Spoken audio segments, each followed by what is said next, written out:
columna y baluarte de la verdad, edificando con sana doctrina a la Iglesia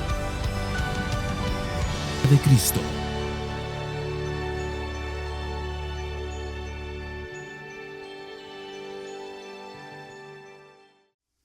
Vamos a seguir con la primera carta de Timoteo, y es con mucha alegría que les digo que la editorial que hizo el libro de segunda de Timoteo ya está revisando, ya lleva más de la mitad de revisión de Jonás, así que a principios de 2023 probablemente se estará haciendo Jonás, y finales de 2023 se estará haciendo Ruth, y a principios de 2024 harán Nehemías, que me quedan 2 o 3 sermones y ya también se los entrego completo.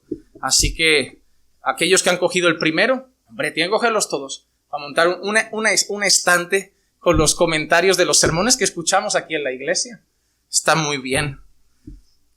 Bueno, hermanos, vamos entonces ahora sí a seguir. Primera de Timoteo, capítulo 1, versículos 8 al 11. Primera de Timoteo, capítulo 1, versículos 8 al 11, dice así la palabra del Señor. Pero nosotros sabemos que la ley es buena si uno la usa legítimamente, reconociendo esto, que la ley no ha sido instituida para el justo, sino para los transgresores y rebeldes, para los impíos y pecadores, para los irreverentes y profanos, para los parricidas y matricidas, para los homicidas, para los inmorales, homosexuales, secuestradores, mentirosos, los que juran en falso, y para cualquier otra cosa que es contraria a la sana doctrina, según el glorioso evangelio del Dios bendito que me ha sido encomendado. Padre, venimos delante de tu palabra con un corazón totalmente humillado, reconociendo, Señor, que tu palabra es tu voz, tu consejo y tu instrucción para nuestras vidas. Queremos, Señor, nuevamente estar concentrados para poder atesorar toda esta enseñanza en nuestros corazones, para que pueda afectar a nuestra manera de verte y de contemplar tu evangelio, para que pueda ayudarnos, Señor, a mirar tu hermosura y a deleitarnos en tu verdad. Ayúdanos, Señor, a través de este estudio a seguir creciendo en la gracia y el conocimiento de nuestro Señor Jesucristo. Y permítenos a través de tu palabra conocer verdades, Señor, y recordar verdades importantes y fundamentales para nuestras vidas. Habla hoy a tu pueblo, Señor, y edifica a tu iglesia. Te lo pido en el nombre de Jesús. Amén, amén y amén. Hermanos, estamos con la primera carta de Pablo a Timoteo, y nosotros pudimos ver en la semana anterior, la primera clase que compartimos, algunos de los problemas que ya se estaban enfrentando en la iglesia de Éfeso y que llevaron a Pablo a enviar a Timoteo para poner en orden algunas cosas. Pablo buscaba que Timoteo pudiera regular, entre otras cosas, las doctrinas extrañas que estaban empezando a crecer en medio de la congregación. Personas se estaban levantando en medio del pueblo a enseñar cosas que no iban acorde con el evangelio y que podían torcer la fe de algunos, perturbar la fe de algunos con palabrería y no con la sana doctrina que debía ser predicada en medio de la iglesia. Pablo recordaba que habían algunos que estaban enseñando mitos y genealogías, y nosotros estuvimos hablando un poco de ese tipo de enseñanzas y del mal que hacían para la iglesia.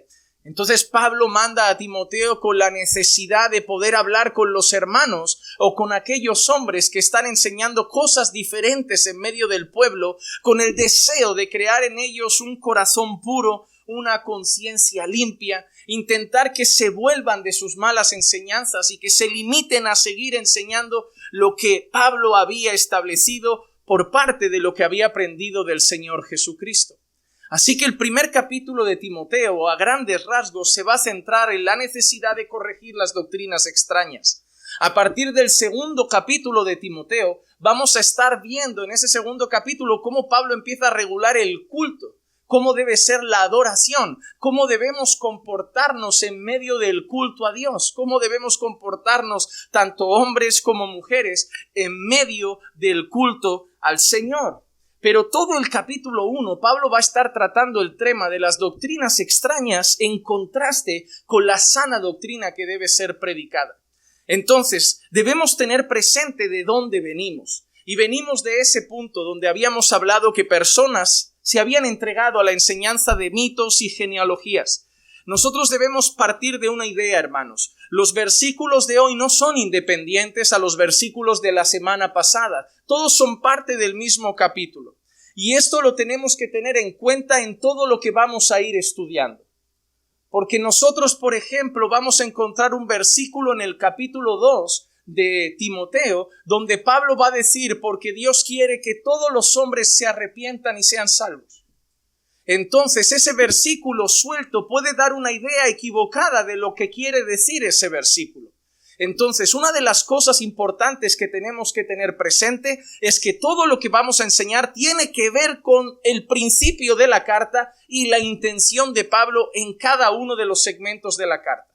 Así que lo que vamos a estar tratando en los versículos de ahora tiene que ver con lo que tratamos en los versículos de la semana pasada. La corrección de doctrinas extrañas en medio de la iglesia. Personas que estaban trayendo mitos y genealogías, doctrinas equivocadas en medio del pueblo de Dios. Entonces, sabiendo eso, hemos leído esta frase de Pablo, en la que él dice que la ley se puede usar de una manera equivocada, que la ley de Dios se puede usar mal. En 1 de Timoteo 1:8 leemos, pero nosotros sabemos que la ley es buena si uno la usa, ¿cómo? Legítimamente. Él no se limita a decir, la ley de Dios es buena. Mira lo que afirma Pablo, la ley de Dios es buena, si uno la usa bien. La ley de Dios es buena si uno la usa bien. Eso nos trae a la cabeza algunas cosas importantes, hermanos. Y es que la ley de Dios se puede usar mal. Entonces pierde todo su sentido, se puede usar con malas intenciones, puede tener efectos negativos en las personas y en la iglesia, a pesar de que sigue siendo buena. Es decir, la propia palabra de Dios, perfecta, recta, santa y pura, puede usarse con malos propósitos y conducir a un montón de personas a cosas equivocadas. ¿Tú sabes qué libro suelen usar los testigos de Jehová? La Biblia. ¿Tú sabes qué libro suelen usar los católicos? La Biblia. ¿Tú sabes qué libro suele tener en el púlpito pastores o falsos pastores como Cash Luna y Guillermo Maldonado? La Biblia. ¿Tú sabes de dónde suelen sacar los falsos apóstoles sus enseñanzas para sacar a la gente el dinero, las primicias, los pactos y todo? De la Biblia. De la Biblia que es buena.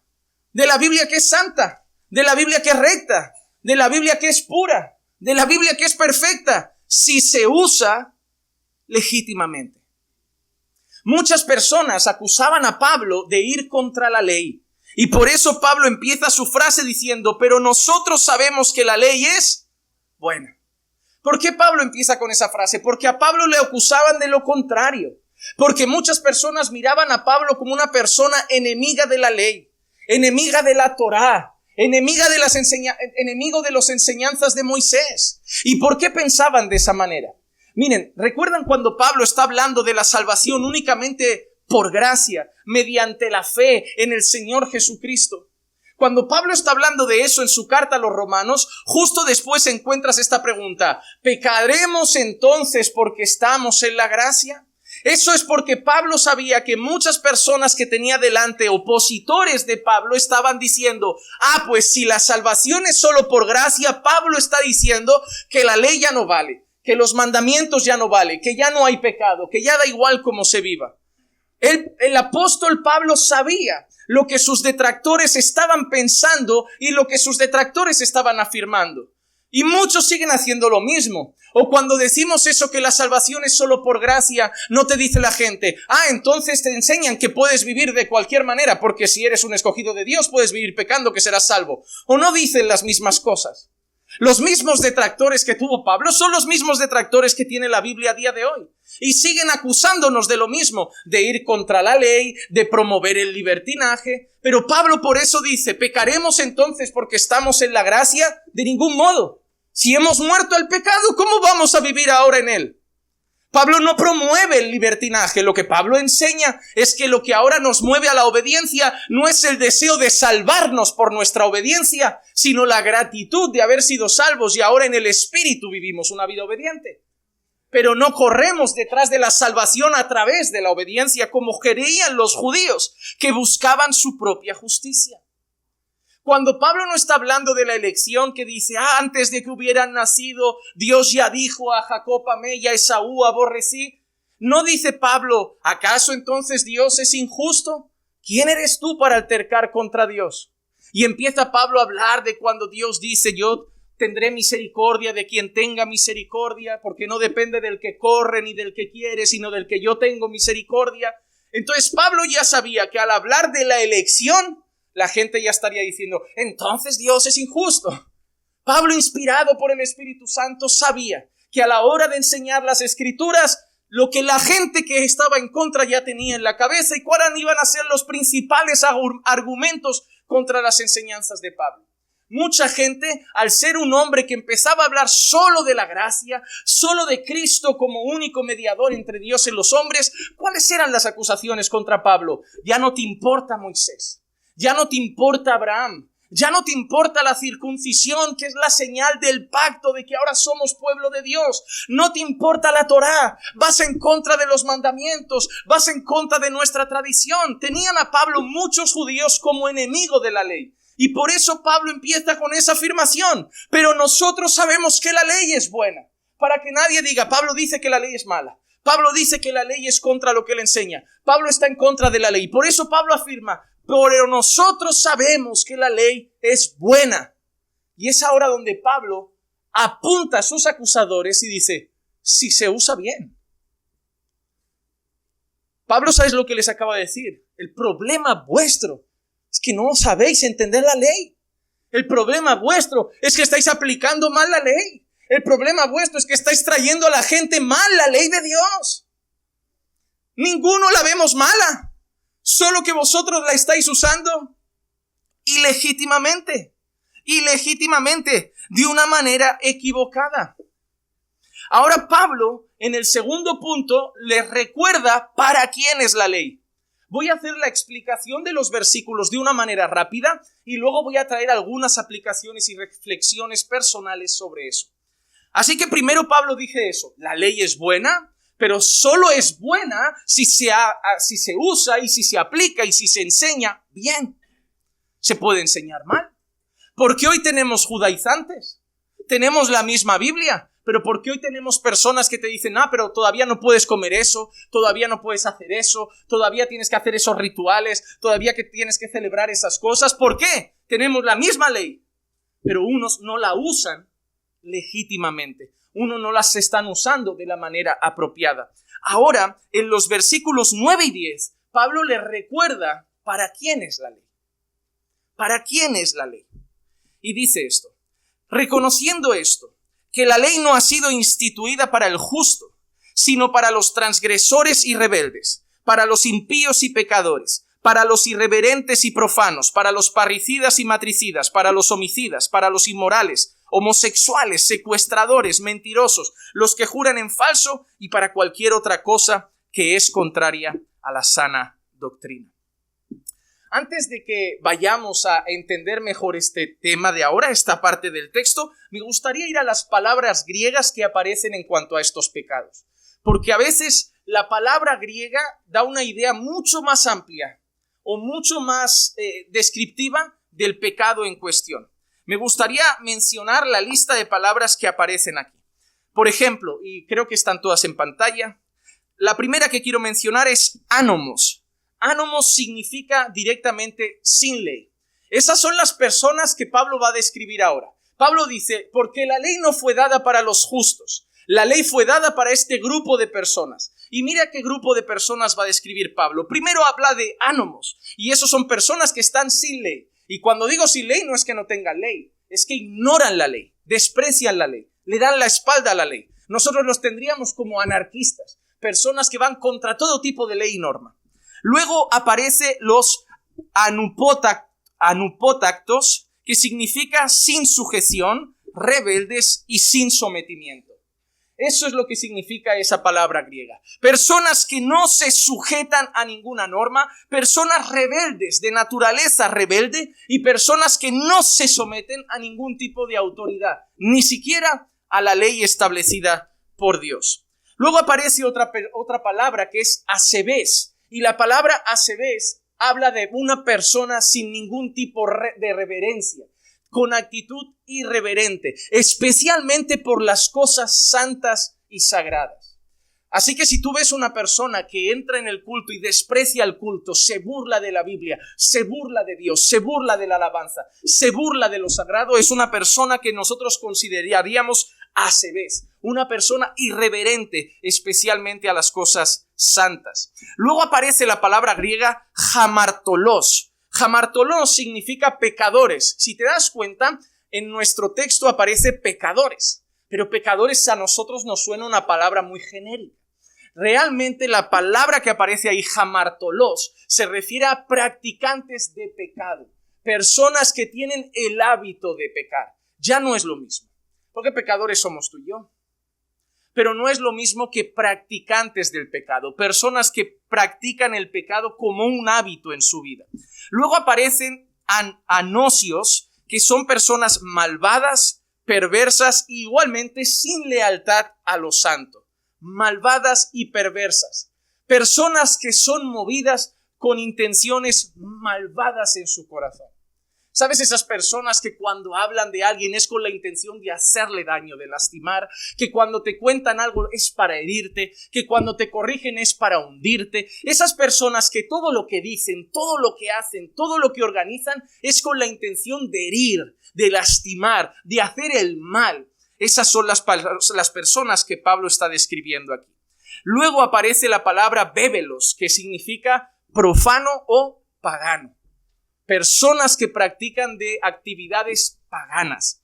Luego aparece la palabra prataloas, que significa asesino de padres. Y de padres, no de padre y madre, de padres de figura masculina. La palabra patraloas es lo que nosotros hemos visto en nuestro texto como parricidas. Y luego aparece la palabra que está al lado, que es metraloas, que es asesino de madres. Asesino de madres. Luego aparece la palabra también que es asesino en general, ni de padres, ni de madres, ni de hijos, la palabra asesino, que es la palabra andrófonos es la pronunciación más correcta, que es asesino en general. Luego aparece otra palabra, que es la que se usa normalmente como inmoral. En la Biblia vais a ver esa palabra inmoral, que en griego suele aparecer como pornos. ¿Os suena esa palabra pornos? Porque muchas de las palabras griegas que aparecen en la escritura, griegas en sí mismas, no porque aparezcan en la escritura, por el origen griego que tienen mucho que ver con palabras que nosotros usamos. Cuando nosotros hablemos, por ejemplo, en Timoteo capítulo 2, que la mujer se vista con decoro, la palabra que va a aparecer ahí es cosmos, que la mujer se cosmé. Y la palabra cosmos a ti te puede sonar a universo, pero realmente te parecerá más adecuado si la relacionas con cosmético, que es adornarse o ataviarse. Entonces, la palabra griega, por eso voy a buscar en algunos estudios que hagamos en Timoteo la palabra original, porque a pesar de que parezca un trabalenguas, tiene mucha importancia en algunas cosas que estudiaremos. Así que la palabra pornos, que es la que aparece en griego, no solo se usaba para inmoral, sino se usaba para fornicario, incluso para aquel que practica la prostitución. Se usaba la misma. Luego, en algunas traducciones aparece la palabra sodomita. En la nuestra, la Biblia de las Américas, aparece la palabra homosexual. Hay muchas personas en el día de hoy que quieren promover que Dios no condena la homosexualidad y te suelen decir, es que aparece siempre sodomita. Y sodomita no era homosexual. Pero a pesar de que en la nuestra aparezca homosexual o en algunas aparezca sodomita, la mejor manera de entenderlo sería ir a la palabra griega y su significado. Y por eso te digo que son importantes. La palabra griega que aquí tenemos como homosexual y que en muchos sitios está como sodomita es esta. Es arsenokoites. Arsenokoites. La palabra arsen es varón. Y la palabra coites es cama. Entonces, lo que significa la palabra griega es aquel que se acuesta con un varón, y refiriéndose a varones que se acuestan con varones. Así que la palabra sodomita en ese texto apunta a la homosexualidad.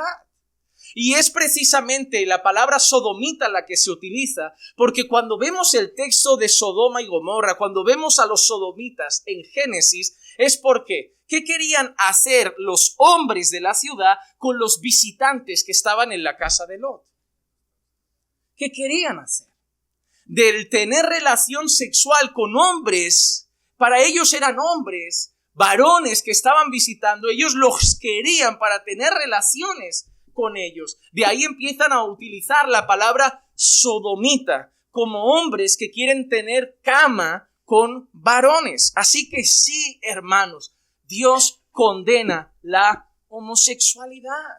Y no es que tengamos algo contra el homosexual, porque está en una larga lista. Dios condena la homosexualidad, pero a veces hablan de nosotros como si solo dijéramos eso. Pero acabamos de decir que Dios condena el asesinato, que Dios condena la inmoralidad en general, que Dios condena lo profano, que Dios condena lo pagano, que Dios condena lo irreverente, que Dios condena a los asesinos. No es que digamos solamente eso, porque ¿sabes cuál es el discurso que suelen usar? La iglesia va contra la homosexualidad. No, perdona. Nunca hemos dedicado solo ese versículo sin decir nada más. Nosotros vamos contra el pecado. Y es Dios quien establece la lista. Es Dios quien establece la lista.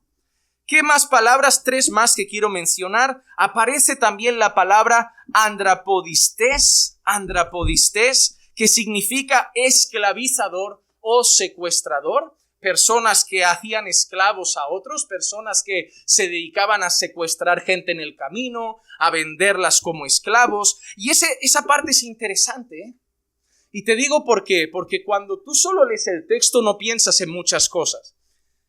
Pero el mismo Pablo que en esta lista dice está condenado por Dios la esclavitud, es el mismo Pablo que en otra carta te dice que el siervo sirva al amo de esta manera.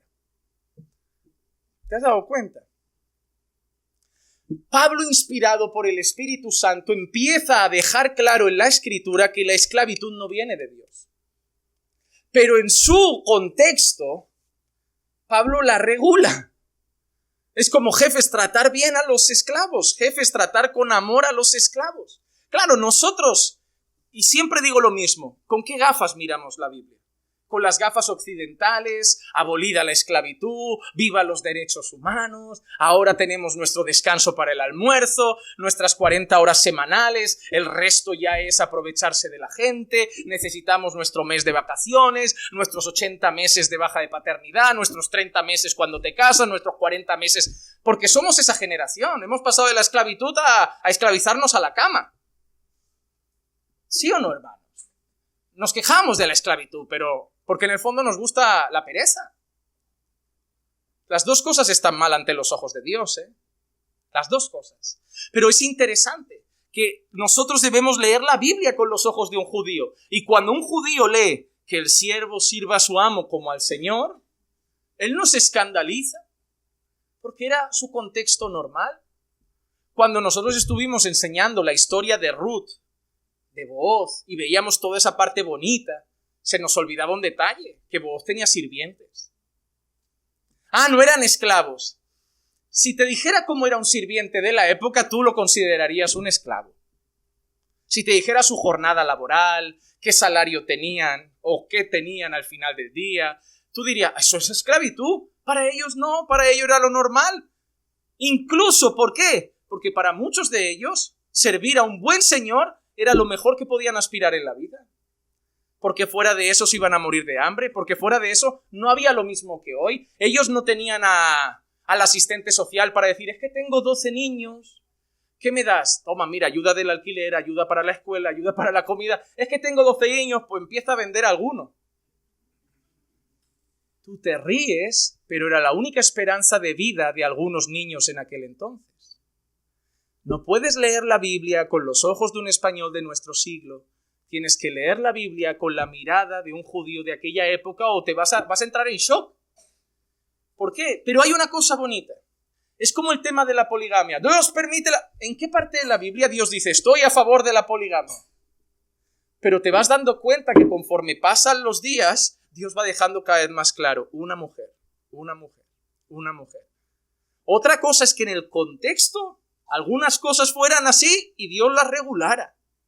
Pero tarde o temprano, al final todo apunta al mismo lugar. Y es algo muy interesante, que viendo esto, los que más promovieron la abolición de la esclavitud en la historia fueron personas de convicciones cristianas.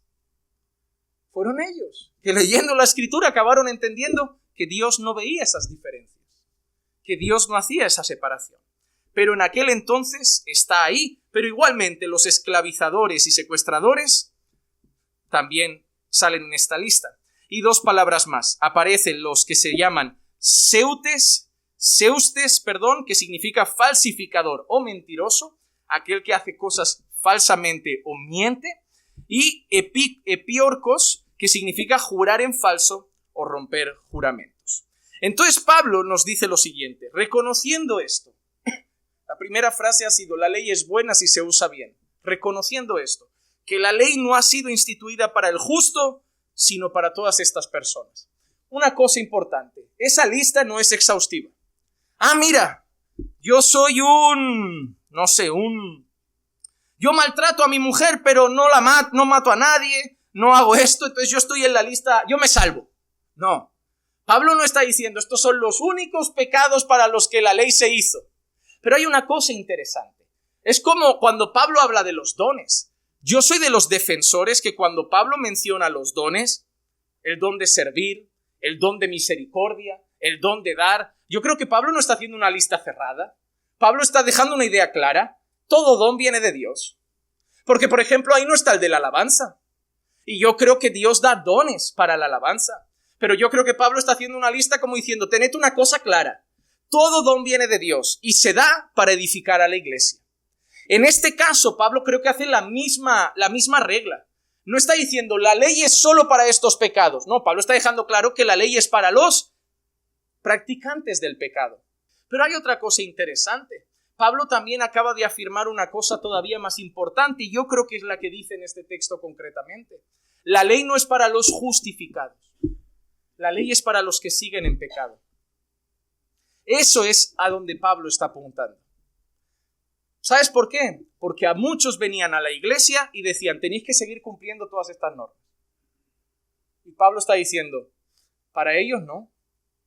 Para los justos no.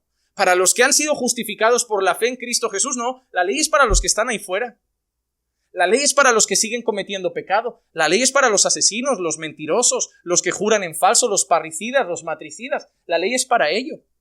Y ahí es cuando Pablo concluye en el último versículo, según el glorioso evangelio del Dios bendito que me ha sido encomendado. Hermano, hay que detenerse para entender a Pablo, porque puede sonar muy confuso. Pablo, entonces parece que tienen razón. Parece que estás diciendo que para nosotros la ley no es. Pero es que la ley no es para nosotros, en el sentido de que la ley no es para que nos justifiquemos. Es que la ley no es para que nosotros ganemos la salvación.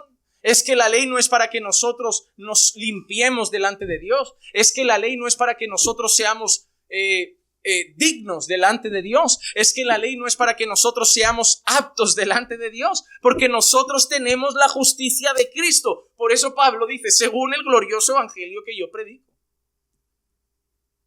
La ley es para los de fuera que no tienen a Jesús. La ley es para aquellos que no conocen al Señor. Eso sí, esos puedes ponerles la ley delante y solo puedes ver una cosa, son culpables, están perdidos, pero ellos les pones la ley delante y te van a decir, soy justo. ¿Qué me estás diciendo con esto? ¿A mí qué me quieres decir con esta ley? Yo ya he sido justificado. Yo ya he sido justificado según el glorioso evangelio del Señor Jesucristo. La ley no es para mí. Repito otra vez. Eso puede generar confusión y por eso nosotros tenemos que entender la mente de Pablo con la ley. Y es lo que yo voy a intentar hacer los próximos minutos. Por eso quería simplemente leer este texto, porque ahora quiero que entendamos la mente de Pablo con la ley para luego entender lo que Pablo está diciendo, porque si no nos vamos a hacer un lío. Primero, ¿cómo usaban algunos la ley? ¿Venimos de dónde? Primera de Timoteo 1:7 hemos leído esto. Queriendo ser maestros de la ley, aunque no entienden lo que dicen, ni las cosas acerca de las cuales hacen declaraciones categóricas. Habían algunas personas que querían ser maestros de la ley, pero no entendían ni siquiera de lo que estaban hablando. Y hermano, eso es lo mismo que pasa hoy. Cuando te vienen personas que creen que hablan mucho de la ley y enseñan mucho de la ley y se pasan el día enseñando el Antiguo Testamento, porque Dios dice que tenemos que guardar estos días, porque Dios dice que tenemos que celebrar las lunas nuevas, porque Dios dice que tenemos que celebrar la fiesta, los panes sin levadura, porque Dios dice los tabernáculos, porque Dios dice Pentecostés, porque Dios dice las primicias, porque Dios dice los diezmos, porque no era uno, eran 3. Porque Dios dice los sacrificios, porque Dios dice esto, porque Dios dice la purificación, porque Dios dice el ritual de lavamiento de la mujer impura en los días de menstruación, porque Dios dice tratar así al leproso, porque Dios dice tratar así al enfermo, porque Dios dice que el tuerto ni entra en el culto, porque Dios dice... Y llegan con todo eso de la ley y lo empiezan a establecer en la cabeza de la gente. Dios dice esto, tú no puedes entrar a la iglesia, ¿por qué? Porque Dios estableció en el Antiguo Testamento que en el culto no podían entrar personas con defectos físicos, por eso estaban todos en el tanque de Betesda, los cojos, los paralíticos, porque ellos no podían adorar a Dios porque venían con defecto. Era el pensamiento de algunos. Y hay personas que queriendo ser maestros de la ley, a día de hoy están haciendo las mismas cosas, que se las dan de maestro porque leen un versículo y te dicen, esto es lo que dice. Entonces, Pablo sabe que hay personas que están usando la ley de manera ilegítima, de manera manera mal aplicada. Hermano, porque la ley en la Biblia no viene sola. La ley es parte de la Escritura. Hermano, hasta que tú no entiendas que la Biblia es un libro y no son libros, te vas a liar mucho. Sí, nosotros tenemos libros. Antiguo Testamento, Nuevo Testamento, lo tenemos separados por capítulos, pero hermano, tienes que tener una idea clara, es un libro, es Dios hablando a lo largo de la historia. No es Dios dando muchos mensajes, es Dios dando un mensaje que apuntaba en una dirección, que culminaba en un sitio. Y no puedes fragmentarlo para sacar ideas diferentes. Tienes que leerlo con esa perspectiva. Ah, vale, habían sacrificios, pero ¿cómo tengo que leerlo? ¿Qué dice Dios de los sacrificios de Génesis a Apocalipsis? Ah, no, mira, al final dice que Jesús es el perfecto y glorioso sacrificio definitivo final. Ah, ok, ya está, no hay más sacrificios. Ah, pero mira, tenemos que tener sacerdotes, pero ¿qué dice toda la Biblia de los sacerdotes? Ah, mira, Jesús es el sumo sacerdote, sin defecto, glorioso, eterno. Ah, vale, ya está. Y así tenemos que leer todo. Ah, la Biblia dice del día de reposo, pero ¿qué dice toda la Biblia del día de reposo? La Biblia dice del tema de la dieta alimentaria, pero ¿qué dice toda la Biblia en cuanto a eso? ¿Qué ha pasado con Cristo por el medio? ¿Qué ha cambiado Jesús en la historia? ¿Por qué Jesús cambia unas cosas y otras no las cambia? Hermano, es más complejo de lo que piensas. Pero aprovechando el desconocimiento de la gente, algunos aparentan ser maestros de la ley porque citan Biblia, pero la citan ilegítimamente. Y lo único que pretenden y consiguen es perturbar la vida de las personas. Por eso Pablo llama a Timoteo a usar bien las Escrituras. En 2 de Timoteo 2:15 Pablo dice, procura con diligencia presentarte a Dios aprobado, como obrero que no tiene de qué avergonzarse y que maneja con precisión la palabra de verdad. Hermano, mira el llamado solemne que tiene Timoteo y que tenemos nosotros. No es solo leer Biblia, no es solo conocer versículos, es manejar con precisión la palabra de Dios. Dice que algunos usaban mal la Escritura y nosotros somos llamados a usarla con precisión. Con precisión. No me vengas con un versículo aislado a decirme algo. Dime lo que la Biblia dice de ese asunto. Dime lo que la Biblia enseña de ese tema. Maneja con precisión las Sagradas Escrituras. No cites textos al azar para parecer que sabes mucha Biblia. Tienes que conocer el texto en su contexto, aplicar el texto en base a toda la teología bíblica, a todo lo que la Biblia enseña de ese asunto. Esa es nuestra responsabilidad. No puedes ser un buen obrero del Señor, Timoteo, si no manejas con precisión la palabra de Dios. Porque mira a esos que han llegado a Éfeso con mitos, con genealogías, citan la ley. Por eso Pablo dice, sabemos que es buena si se usa legítimamente, porque estos que están aquí están citando versículos, pero los están usando mal. Los están aplicando mal, los están enseñando mal, lo están haciendo de manera equivocada. Y tú no puedes hacer eso, Timoteo. Eso perturba la fe de muchos, eso enseña mal a las personas, eso tuerce el evangelio. Nosotros tenemos que manejar con precisión la palabra de Dios. Y cuando se trata de la ley de Dios, debemos ser muy cuidadosos para enseñar y entender y aplicar a nuestra vida la ley de Dios. Porque mira, es muy interesante. A mí me pregunta la gente, pastor, ¿por qué hoy sí podemos comer cerdo? Pero ninguna mujer me viene a preguntar, pastor, ¿por qué hoy las mujeres cuando tienen la regla no se consideran impuras? Porque si tú miras la ley de Dios, la mujer cuando tenía la regla era impura, no podía tocar nada, todo lo que tocaba quedaba impuro también, y luego cuando acababa tenía que hacer un ritual de purificación, como si fuera sido casi una leprosa. ¿Cómo? Eso está en la palabra. Todos me quieren preguntar por qué ahora sí comemos cerdo, pero nadie me pregunta eso. ¿Cómo se corregía la homosexualidad en el Antiguo Testamento? ¿Cómo? ¿Cómo? A pedradas. ¿Cómo se corregía el adulterio en el Antiguo Testamento? A pedradas. ¿Cómo se callaba un falso profeta en el Antiguo Testamento?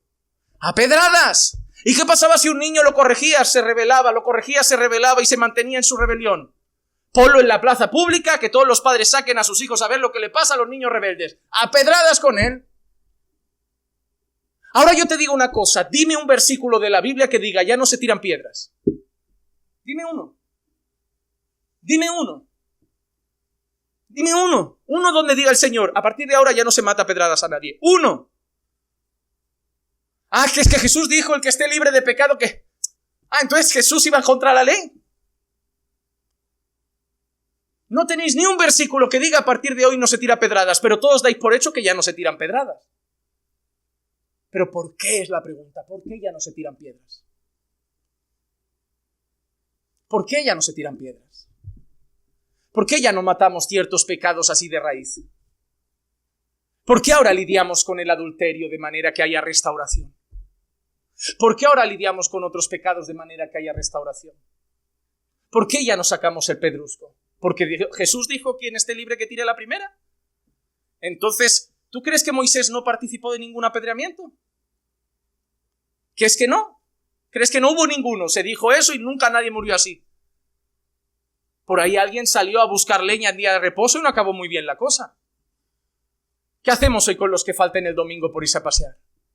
¿Qué hacemos hoy con los que falten al culto el fin de semana por ir a quedar con la familia? A pedradas, porque según la ley a pedradas, porque es el día del Señor. ¿Por qué tú ahora no respetas el día del Señor? ¿Por qué tú ahora haces todo lo que quieres y si el fin de semana coincide con algo familiar o personal, también te das la licencia? Entonces, el día del Señor para ti no sirve. ¿Por qué? Ah, no, pastor, es que es diferente. ¿Diferente en qué? Dime dónde. Porque la mayoría de vosotros estáis viviendo una fe que no sabéis ni por qué la vivís así. Y eso es lo que me preocupa. Porque, ¿qué pasa? En el Antiguo Testamento, si alguien no rompía el día sagrado, moría. Y hoy la gente puede faltar un día que llamamos el día del Señor y está tan pancho. Porque yo hoy he orado en casa. ¿Estás seguro que deberías estar tan pancho? Al menos deberías decirme por qué. Es que Jesús ahora, yo no soy de un día, yo soy de todos los días. ¿Qué todos los días? Ni que te pasabas 24 horas orando. Todos los días un ratito, como mucho, que no suman ni 24 horas entre todos. Ni un día. A otro cuento con ese. A otro con ese cuento. Hermano, no hay nada más triste que saber ahora mismo en tu cabeza que puedes estar pecando contra Dios y ni lo sabes. Ah, pastor, no me bastaba con saber que la otra iglesia pecaba por la doctrina y ahora parece que peco por esto. Maneja con precisión la palabra de verdad. Porque a todo lo que te he dicho, ¿por qué? Deberías tener respuesta. Porque si no, ¿qué pasó? Pues estás pecando y no lo sabes.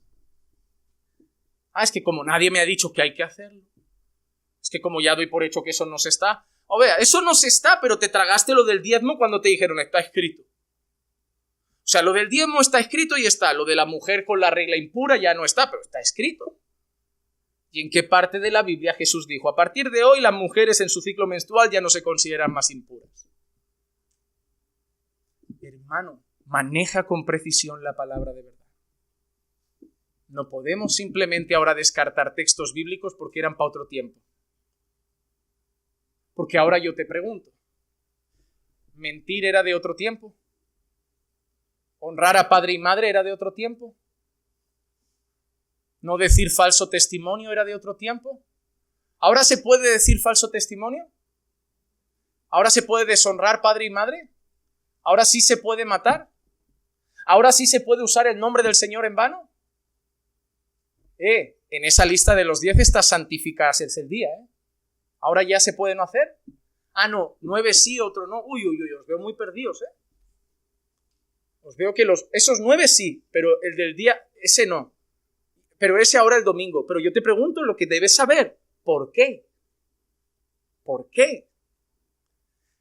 Ah, no, pero los 10 mandamientos sí, porque eso sí y lo de la mujer no. Dime en qué parte dice: a partir de ahora los 10 mandamientos sí, los otros rituales no. Yo quiero que me des el texto. Yo quiero saber por qué vives tu fe de esa manera. Y hermano, la única forma de tener una conciencia tranquila ante Dios y poder decir como Pablo: la ley es buena si se usa bien, es manejando con precisión la palabra. Porque Pablo tenía un montón de detractores que le podían decir: pero Pablo, ¿por qué? ¿Por qué? ¿Por qué? Y Pablo podía responder: por esto, por esto y por esto. Porque yo conozco la palabra de Dios. Yo no puedo hacer lo que hago porque mi iglesia lo hace, porque el pastor lo hace. O no puedo no hacerlo porque el pastor lo hace o no lo hace. Tengo que tener plena convicción si guardo o no el día de reposo, si ahora congrego o no el domingo. Yo no te estoy diciendo lo que hay que hacer. Y deberías dejar de esperar que te pongan la lista de normas delante y simplemente aceptarlas. Vive tu fe sabiendo por qué la vives de esa manera. Y la única manera de saberlo es manejar con precisión la palabra de Dios. Así que a partir de hoy, correte a estudiar. Porque ahora ya no soy impura una vez al mes. Porque ahora, a partir de ahora, mira, cariño, hoy estoy en los 10. Y después de lo que ha dicho el pastor no me siento bien. Hoy duermo en otra cama. Yo tampoco quiero suciarte a ti. Hermano, tenemos que tener convicción de las cosas. Ah, es que en aquel tiempo la regla era un tema tabú. Eso me dijo una vez un hermano. Hermano, ¿por qué las mujeres ahora no se consideran impuras en su periodo menstrual? No, es que la regla era un tema tabú en aquel entonces. ¿Tabú para Dios? Porque fue Dios quien lo estableció. ¿Cómo que tabú para Dios?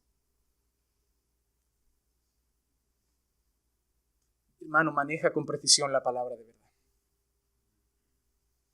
Que toda tu vida se ajuste a la voluntad de Dios. Porque no basta con venir de vez en cuando a la iglesia y haber dejado 4 malos hábitos. Hay que saber por qué vivo como vivo, por qué hablo como hablo, por qué me visto como me visto, por qué escucho lo que me escucho, por qué veo lo que veo. Debo que manejar con precisión la palabra de verdad. Y la mayoría de personas han aceptado simplemente las costumbres evangélicas y las han dado por hecho.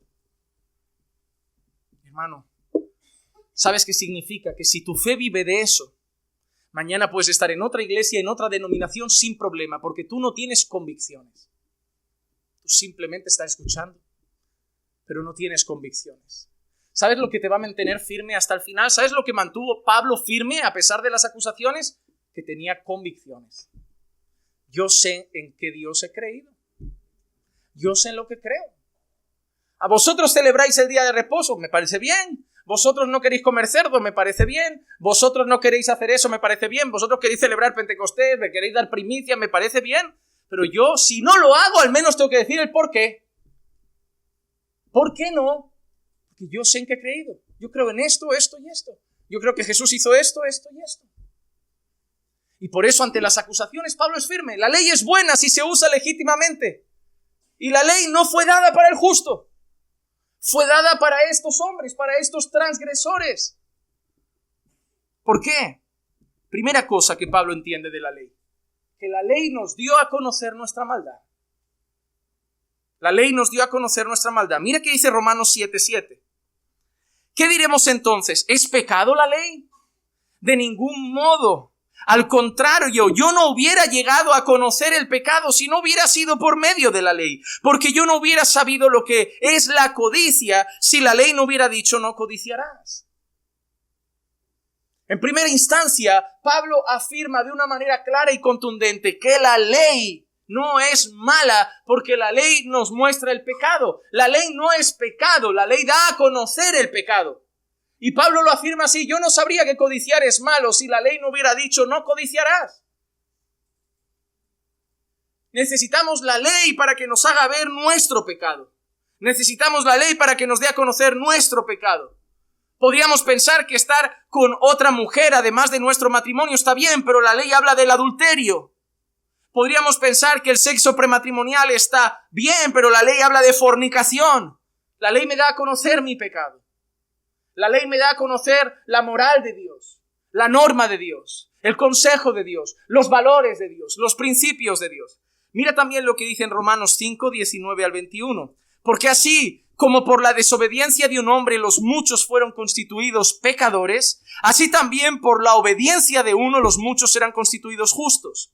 Y la ley se introdujo para que abundara la transgresión. Y eso es confuso así. ¿Cómo, Pablo? La ley se introdujo para que abundara el pecado. La ley se introdujo para que abundara el pecado. O sea, Pablo, cuando Dios da la ley, la intención es que se peque más. ¿Creéis que dice eso? Claro que no. Mira lo que dice ahora.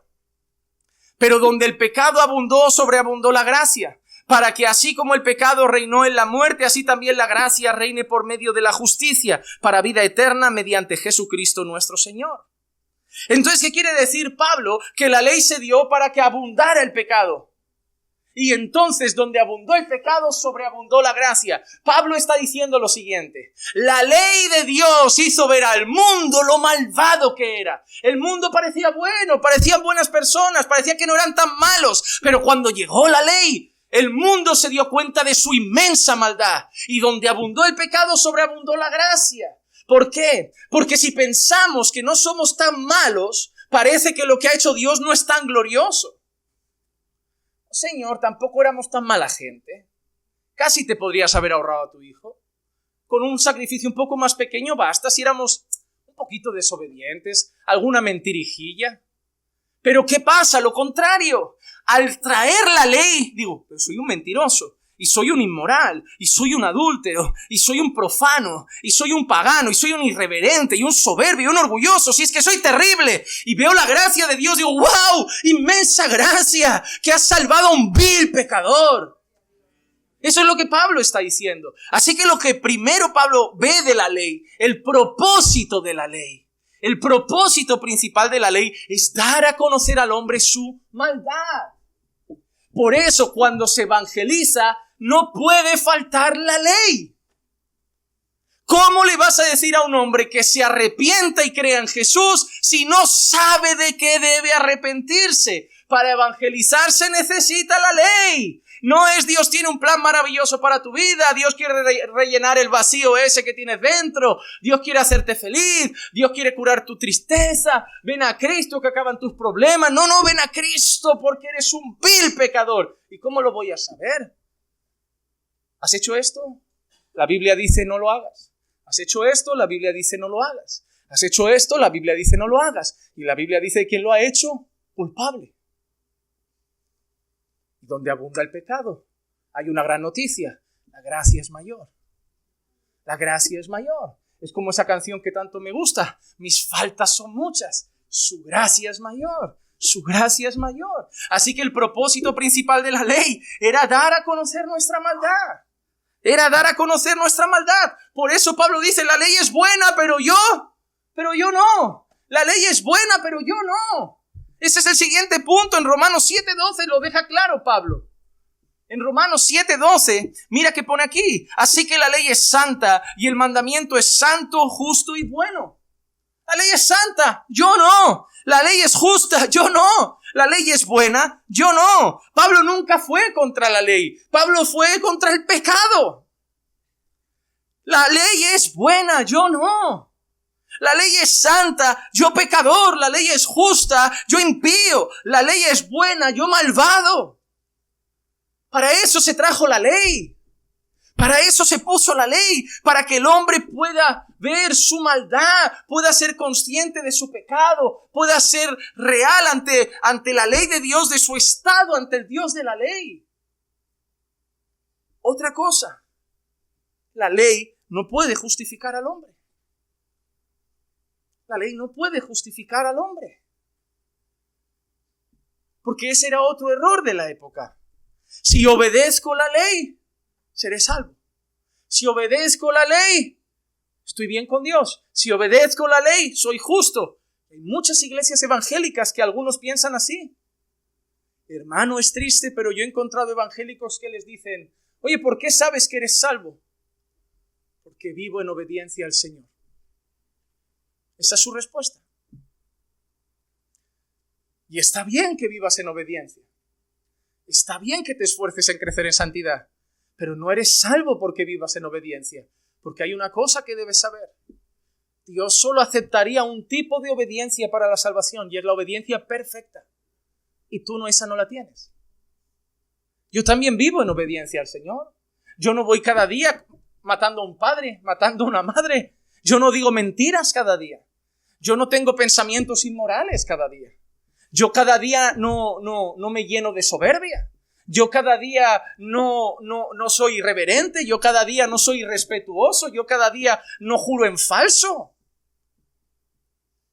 No, cada día no hago esas cosas. Yo no practico el pecado. Yo me esfuerzo por vivir en santidad. Yo me esfuerzo por obedecer la ley de Dios. Pero si me preguntas, ¿por qué eres salvo, Juan Manuel? Por la gracia del Señor. Por la gracia del Señor. Porque no alcanzo la vara de medir. No la alcanzo, no llego. Porque me puedes tomar unos días o un tiempo bueno, pero no hay obediencia perfecta. Hasta mis mejores obras no pasarían de trapos de inmundicia delante del Santísimo Dios. Entonces, es por la gracia de Dios. Es por la gracia. Pero algunos hombres entendían otra cosa. Romanos 8, 3 y 4 dice: pues lo que la ley no pudo hacer, ya que era débil por causa de la carne. A ver. ¿La ley era débil? ¿La ley de Dios es débil?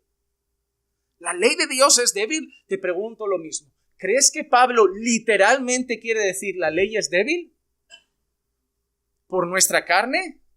No. Nuestra carne es la débil. Nuestra carne es el problema, no la ley, nuestra carne. Mira qué dice. Pues lo que la ley no pudo hacer, ya que era débil por causa de la carne, Dios lo hizo. ¿Cómo? Enviando a su propio Hijo en semejanza de carne de pecado, y como ofrenda por el pecado, condenó al pecado en la carne, para que el requisito de la ley se cumpliera en nosotros, que ya no andamos conforme a la carne, sino conforme al Espíritu. Lo que la ley no pudo hacer porque era débil según la carne, alto ahí. ¿Cómo que la ley era débil? No. Tú deja a los hombres 800,000 años con la ley y esforzándose en su carne en cumplirla toda, y no lo van a conseguir. No lo van a conseguir. Ninguna generación de hombres ha conseguido cumplir toda la ley. La carne del hombre, la vida natural del hombre, el hombre en Adán, muerto en sus delitos y pecados, es incapaz de cumplir toda la ley de Dios. Entonces, si Dios sabe que el hombre es incapaz de cumplir toda la ley de Dios, ¿crees que Dios dio la ley para salvar al hombre? Eso es lo que Pablo está aclarando. Dios no dio la ley para salvar al hombre, porque el hombre no podía salvarse por la ley. Por eso Dios tuvo que hacerlo, ¿cómo? Enviando a su Hijo. Y él además habla de la encarnación, en semejanza de carne de pecado. Que hermano, estoy preparando todas las clases de los martes. Este martes que viene termino con la parte de la Escritura, que quiero hablar de 6 características de la Biblia. Hablamos de la revelación general, la revelación especial. Ahora quiero hablar de 6 características de la Biblia, 6 atributos de la Biblia o cualidades. Luego empiezo con la persona de Cristo y ahí nos vamos a tirar tranquilamente 5 o 6 semanas solo con Jesús. Desde el nacimiento virginal, la encarnación de Cristo, la preexistencia de Cristo, la humanidad de Cristo, la divinidad de Cristo, todo. Os he dicho, los martes no tengo prisa por acabar, pero quiero que conozcamos a fondo en qué creemos. No quiero, Jesús era totalmente Dios y totalmente hombre. Mucho más que eso. Eso es muy raso. Eso es muy raso para hablar de nuestro Señor y Salvador Jesucristo. Tienes que conocerlo más. Y eso es algo que está empujando mi corazón con esta iglesia.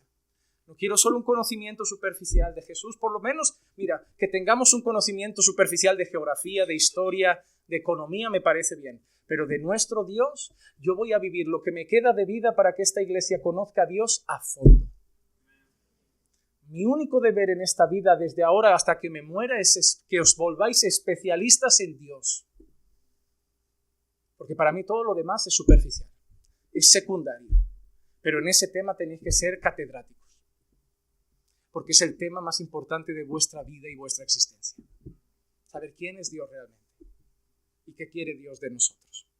Así que como la ley no pudo hacerlo, no pudo salvarnos, no pudo justificarnos, Dios lo hizo enviando a su propio Hijo en semejanza de carne de pecado, hecho hombre, y como ofrenda por el pecado, condenó al pecado en la carne. ¿En qué carne? En Cristo mismo, para que el requisito de la ley, ¿cuál era el requisito de la ley? ¿Qué requiere Dios de la ley? Una obediencia completa.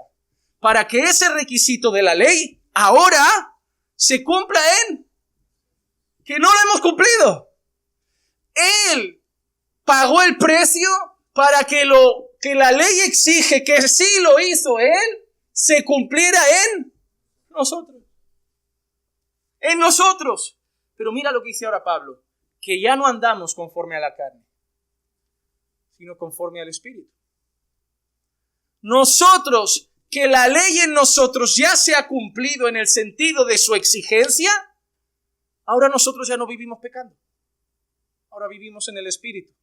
¿Y a dónde nos mueve el Espíritu? A obedecer la ley. ¿Cómo? En ese sentido, Pablo dice, la ley no es para el justo. En el sentido de que la ley a mí ya no me condena. Si la ley es como si yo la hubiera cumplido toda. Es como si yo ya hubiera cumplido el requisito. ¿Cómo que tú ya has cumplido todo? Yo no, Cristo lo ha hecho. Y entonces me ha otorgado a mí por la fe en Él el requisito de la ley cumplido. Entonces ahora que ya vives como quieres, no, es que ahora ya no estoy en la carne. Ahora estoy en el Espíritu, ahora voy a la ley. Pero entonces la ley, pero ya no voy para justificarme, ya no voy para salvarme, ya no voy ya no me condena, y ya no busco en ella salvación, ya no busco en ella mi autojusticia. Entonces, ¿para qué vas a la ley? Para obedecer, para honrar, en gratitud, en amor, porque quien lo ama guarda sus mandamientos. Pero el día que fallo no me condena, pero el día que me equivoco no me torturo, pero no me vuelvo un soberbio pensando yo obedezco mejor que tú, yo ese lo hago y tú no. Tú has fallado y yo no. Yo llego al cielo en una silla mejor que la tuya. Porque Él ha pagado el precio y Él me ha dado el requisito. Yo no lo he hecho. Es por gracia. Pero ya no estoy en la carne. Ahora estoy en el Espíritu. La ley es buena si se usa bien. Pero la ley se vuelve una carga muy pesada para aquellos que la usan mal. Para aquellos que la hacen de ella un yugo y una carga que llevan como un peso que ya no deberían estar cumpliendo. Pero hay una cosa que también Pablo deja claro, y no me quiero ir sin recordarla. O la ley o Cristo. Pero las dos cosas no se pueden. Y ahora quiero explicarte esto, para que no te confundas. O la ley o Cristo. Pero las dos cosas no se pueden. Mira lo que Pablo dice en Gálatas capítulo 2 y el versículo 21. No hago nula la gracia de Dios, porque si la justicia viene por medio de la ley, entonces Cristo murió en vano. Si la justicia tuya, hermano, viene por la ley, entonces Cristo para ti como si no hubiera muerto. Pablo, ¿qué quieres decir con esto? ¿A quién escribe Pablo esta carta? Gálatas. ¿Alguno sabe el principal problema de los Gálatas cuál era? Judaizantes. Los Gálatas era un grupo de hermanos que habían, gentiles en su mayoría, que habían conocido el Evangelio. Y están felices con Jesús, con la gracia de Dios, el Evangelio, la gran comisión, ahora empezando a ser discipulados. Pero a eso que se va Pablito, aparece un grupo de secuaces del diablo, que vienen como maestros de la ley, citando versículos y diciendo, está bien lo del Evangelio, está bien lo de Jesús. Pero cuando Dios hizo el pacto con Abraham, Él dijo que para ser parte del pueblo, la circuncisión era la señal. Y no podemos despreciar el pacto de Dios con Abraham, nuestro padre en la fe. ¿O no os ha hablado Pablo de Abraham? Sí, ha mencionado a Abraham, así que Abraham sigue siendo importante. Entonces, ¿acaso vamos a olvidar el pacto? Pues ya sabéis lo que toca. Y alguno ahí, bisturí en mano ya. Yo no sé lo que os habrá dicho Pablito, ese Pablito que por ahí anda. Muy bonito eso, pero él parece que ha olvidado sus raíces. Que nosotros al cerdo lo vemos inmundo, la gamba la vemos inmunda, el mejillón lo vemos inmundo, el conejo creo que también lo vemos inmundo. ¿Y acaso Dios os ha dicho en algún momento, eso ya no es inmundo, está todo limpio, a comer jamón? Está bien lo de la gracia y está bien lo del evangelio, pero tenemos una dieta. Y otra cosa, ¿qué día os estáis reuniendo? ¿Qué es esto del primer día de la semana? Dios santificó un día. El séptimo día Dios descansó y lo santificó y lo puso por pacto perpetuo para que el día de reposo fuera el día que el pueblo de Dios se consagrara, no trabajara y lo adorara. ¿Qué estáis haciendo con el santo día de reposo? Ahí pone, perpetuo. Perpetuo es perpetuo. Y ahí la gente, Pablo, a partir de ahora congregamos el sábado, ya no comemos panceta y tenemos por ahí un problema, es que uno se ha infectado. ¿Infectado por qué? Que se ha circuncidado, pero ya no hay por aquí judíos que lo hagan, se lo ha hecho él mismo y... No, ese es el escenario. Hasta el punto que Pablo dice, me parece que he trabajado en vano con vosotros. Literalmente, y espero no tener que decir esto con ninguno de aquí, porque como alguno me lleva a ese extremo, yo creo que no tengo la paciencia de Pablo, pero Dios me la dará. Pero es decirte a la cara una cosa, creo que contigo esos 2 o 3 años he perdido literalmente en tiempo. Ojalá otro hubiera llenado tu asiento. Porque lo que acabas de hacer, Pablo lo llama caer de la gracia. Pero Pablo, esa gente no está pecando. Pero Pablo, esa gente no se ha ido al mundo. Ya, pero esa gente ha dividido su confianza. Porque esa gente no está diciendo, Cristo no me ha salvado. Esa gente está diciendo, Cristo ha hecho su parte, pero yo ahora tengo que hacer la mía. Uy, pero Pablo, eso no es así. No es así.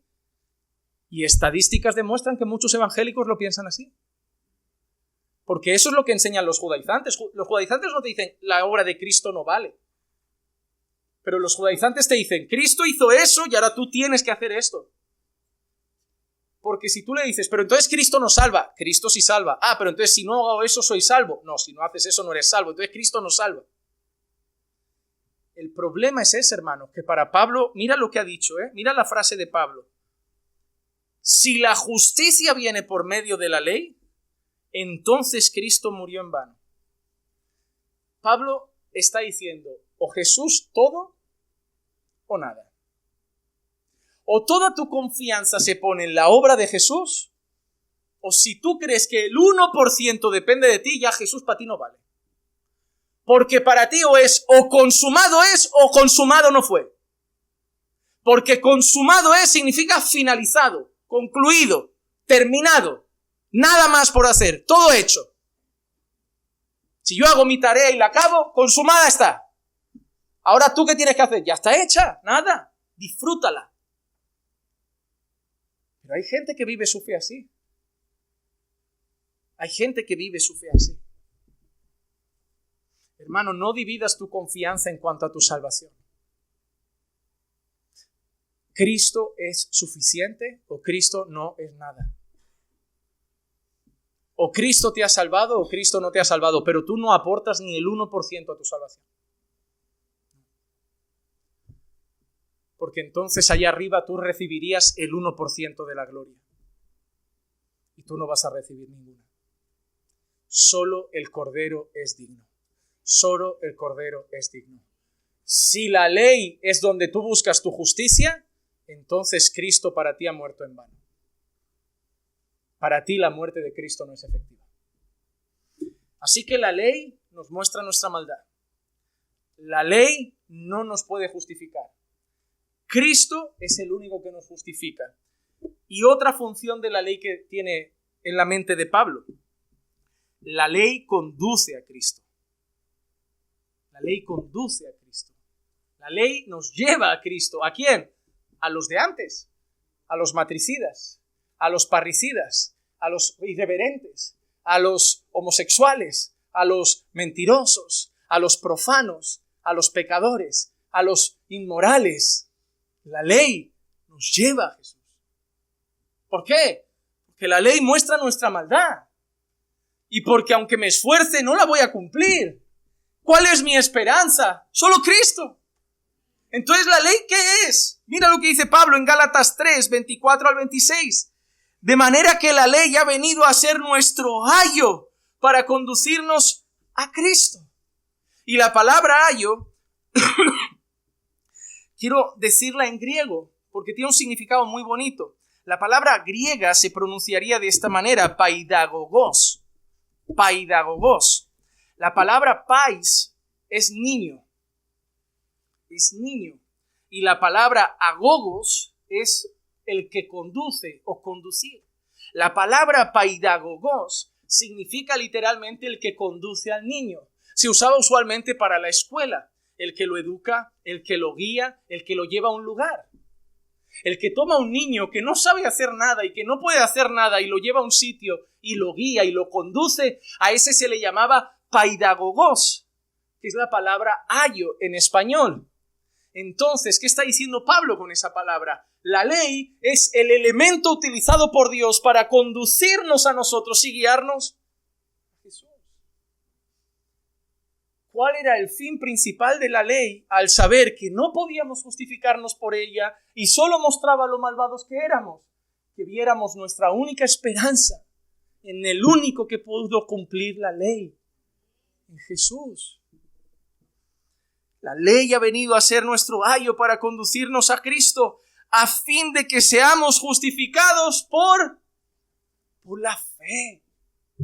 Por la fe. Pero ahora que ha venido la fe, ya no estamos bajo. ¿Qué era el ayo? ¿Pero qué decía que era un ayo para llevarnos a Cristo? La ley. La ley.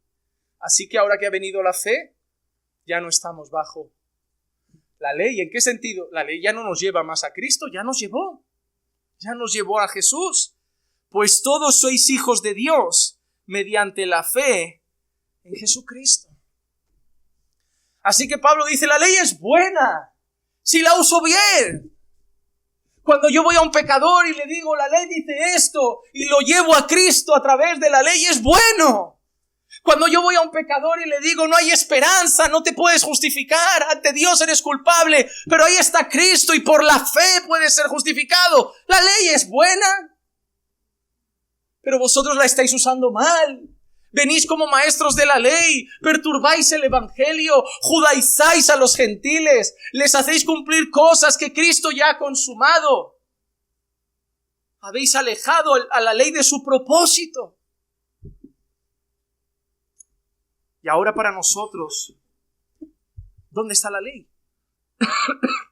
¿Dónde está la ley? Mira lo que dice Efesios 2, 8 al 10. Porque por gracia habéis sido salvos por medio de la fe. Y esto no es de vosotros, sino que es un don de Dios. No por obras, para que nadie se gloríe. Porque somos hechura suya, creados en Cristo Jesús, para hacer buenas obras, las cuales Dios preparó de antemano para que anduviésemos en ellas. Somos salvos por gracia, por medio de la fe. Y eso no es es un don de, no por obras. ¿Y a qué se refieren las obras? ¿A qué se refieren las obras? La obediencia a la ley. No por eso. ¿Para qué? Para que nadie se gloríe. Pero luego dice, porque somos hechura suya, creados para buenas, ojo, para buenas. ¿Y a qué se refieren las obras? La obediencia a la ley. Creados para buenas obras que Dios ha preparado para nosotros andar en ellas de antemano. ¿Sabes lo que dijo una vez Lutero? La ley me llevó a Cristo para salvación y Cristo me devolvió a la ley para santificación. Lutero lo entendió de esa manera. Cuando yo miré la ley, me vi sin esperanza. hasta que un día entendí, el justo vivirá por la fe. Y la ley me hizo mirar a Cristo y poner toda mi esperanza en Él, en su obra gloriosa, en su vida, en su muerte, en su resurrección. Pero una vez salvo por la gracia mediante la fe, ahora Jesús me hace mirar la ley y me dice, no para buscar justicia, no como una carga que te condena, no como un peso que te oprime, no para volverte un legalista y creerte mejor que nadie, no para ganarte el favor de Dios, pero ahora vuelve a esa ley que sigue siendo la voluntad de Dios y hazlo para glorificarlo, para honrarlo, para vivir en santidad. Y ahora vas a poder, porque ya no estás en la carne, ahora estás en el Espíritu. Y tenemos, y eso un día lo explicamos con calma en una clase extra, que entender la diferencia entre ley ceremonial, ley civil, ley moral. Porque cuando nosotros hablamos de leyes ceremoniales que enfocaban el culto religioso, vemos sacerdotes, sacrificios, rituales de purificación, vemos a Cristo y ha consumado todo. Cuando vemos el templo, el tabernáculo, el arca del pacto y vemos a Cristo, está hecho. Cuando vemos las leyes civiles, ahí vemos algo importante. Vemos a Dios estableciendo leyes geográficas para regular un pueblo, una sociedad, sus impuestos, sus cosas. Y tenemos que entender eso también en el marco bíblico. ¿Por qué? Porque los gentiles que creían el Evangelio no vivían bajo la misma constitución. Pero ¿qué valores aceptaron los creyentes gentiles? No matarás, no dirás falso testimonio, honrarás a tu padre y a tu madre. La ley moral de Dios, sus valores, sus principios, esos son para todos sus hijos por igual. Entonces un día hablaremos de manera diferenciada de eso, para que podáis responder a aquellas preguntas que algunos me habéis mirado con una cara bien pálida, de por qué eso ya no, por qué eso ya no, y que nadie me mande ningún WhatsApp esta noche de pastor, a mí eso me dejó con duda, porque no voy a responder. Lo vamos a un día, os dejo como unos mesecitos para que lo estudiéis a fondo y un día separamos una clase juntos. Así que Pablo ha dejado una cosa clara, la ley es buena, pero si se usa bien. Y el mejor uso de la ley es llevar a los pecadores a Cristo y a los redimidos a la santidad. Vamos a orar. Padre, te damos gracias por tu perfecta y bendita palabra. Gracias por tu enseñanza gloriosa y majestuosa, porque tu palabra es perfecta. Tu palabra, Señor, es autoritativa, es poderosa, inerrante, suficiente. Señor, qué bien hace a nuestra alma cuando tu palabra es expuesta. Qué bien hace a nuestra alma cuando recordamos el Evangelio. Que podamos, Señor, recordar, Señor, las funciones de tu ley y recordar que ahora en el Espíritu vamos a tu ley en obediencia, no buscando justicia, mas buscando en gratitud agradarte a ti, Señor. Que estas palabras, Señor, sean traídas en convicción al corazón de mis hermanos, para que puedan atesorarlas, creerlas conforme a la Escritura, y que se despierte en ellos cada día el deseo de buscarte más y volverse hombres y mujeres que manejan con precisión la palabra. Ayuda a tu iglesia, Padre, te lo pido en el nombre de Jesús. Amén. Amén.